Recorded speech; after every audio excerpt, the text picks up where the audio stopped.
Sir பொதுவாவே இந்த ராகு கேது வந்து லக்னத்துல இருந்தா நல்லதில்ல அப்படின்ற மாரி சொல்றாங்க. இது உண்மையா? இத வந்து சிலர் வந்து பார்த்தீங்கன்னா, காலசர்ப்ப தோஷம்னு சொல்லுவாங்க. ராகு, கேது தோஷம்னு சொல்லுவாங்க. இந்த ராகு இல்ல கேது லக்னத்தில இருக்கு அப்படின்ற பட்சத்தில, இப்போ ஒரு உதாரணத்துக்கு நம்ப லக்னத்தில ராகு இருக்குன்னு வச்சுப்போமே.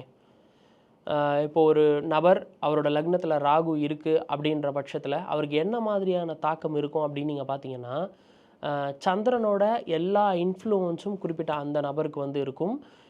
எந்த விஷயத்த எடுத்தாலும் அவங்களுக்கு double mind set, mind oscillation அப்படின்றது இருக்கும். அது மட்டும் இல்லாம, எப்பவுமே ஒரு குழப்ப நிலை அப்படின்றது இருக்கும். மனம் போன போக்கிலே போணும்னு ஆசைப்படுவாங்களே தவிர, நெறைய நேரத்தில ஸ்திரத்தன்மையோட இதத்தான் நான் பண்ணுவேன், இத இப்படி தான் பண்ணுவேன் அப்படின்ற டெசிஷனுக்குள்ள அவங்க வரவே மாட்டாங்க. எப்பவுமே நான் இவங்களுக்கு ஒரு அட்வைஸ் பண்றது உண்டு. நீங்க எத பண்ணணும் அப்படின்னாலுமே, முன்கூட்டியே முன் தீர்மானம் செய்து கொள்ளுங்கள்.